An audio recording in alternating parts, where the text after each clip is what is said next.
Raven flew a very long way, but it couldn't find any dry land. Later, Noah sent off a dove. It flew away, but came back again. Noah waited a week and sent the dove off again. This time it came back with a twig in its beak. That means there's dry land and things are growing again, said Noah.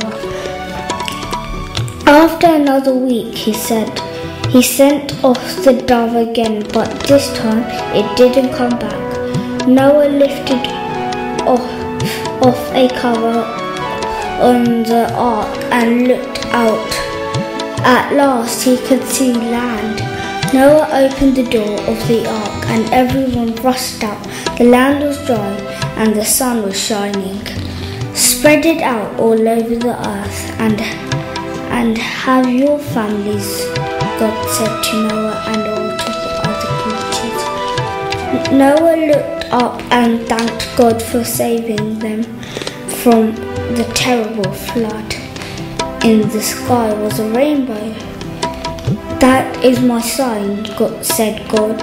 I promise I will never flood the whole earth again.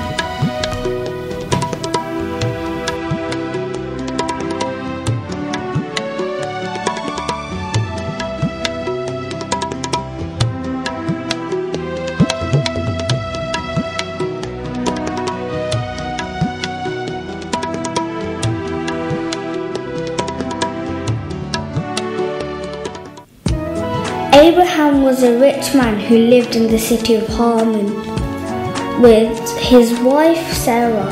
They were both old and to their great sadness had never had any children. One day God said to Abraham, I want you to go to the land of Canaan. There I will make you the father of a great nation. Abraham didn't understand what God meant, but he always did what God told him to do. He started out of Canaan with Sarah, his nephew Lot and his wife and all his servants and his herds of sheep and goats. It was a very long journey, but at last they reached the new land and put up their tents. At first there was plenty of grass and water for Abraham's herd of sheep and goats and for Lot's herds as well.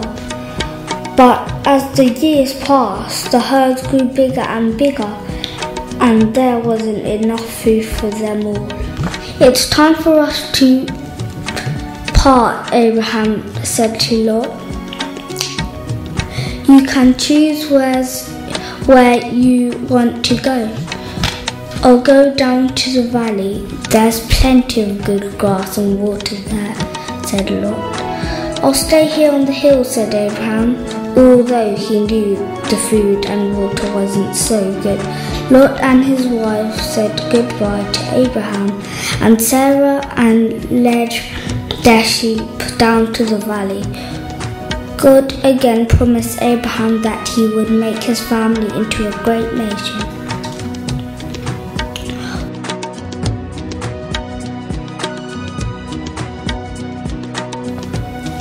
One hot afternoon, some years later, when Abraham was sitting in his tent, he saw 3 men crossing the hills.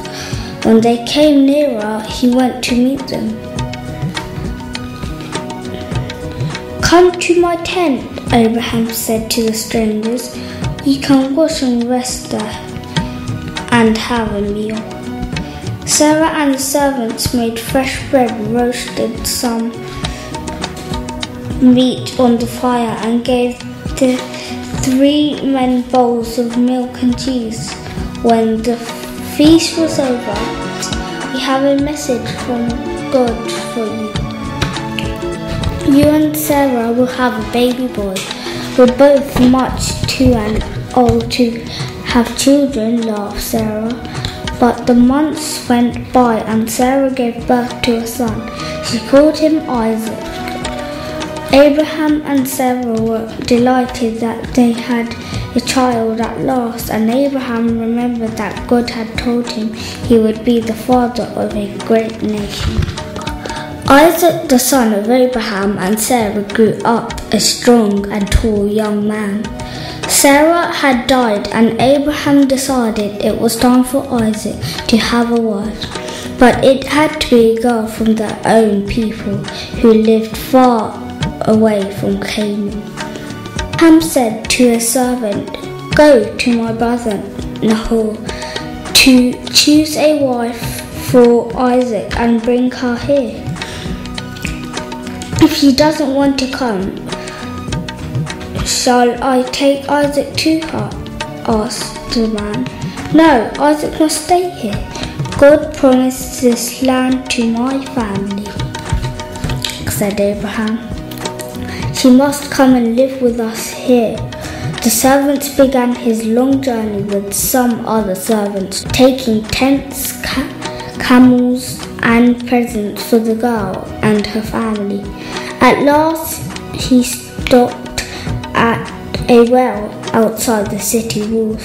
It was late in the afternoon, and soon the girls would come to the well to fill their water jars. The servant said a prayer to God. "Please help me find a wife for Isaac." I'll say to one of the girls, "Please give me a drink for your water jar." If she says yes, and I will also give water to your camels, let her be the right wife for Isaac. Before he finished his prayer, the servants looked up and saw a beautiful girl walking to the well. After she had filled her jar, he asked for water. She gave him the jar, and after he had a long drink, she filled her jar again and again with water for his camels. The servants knew it was the sign he had prayed for. He gave the girl a gold ring and 2 gold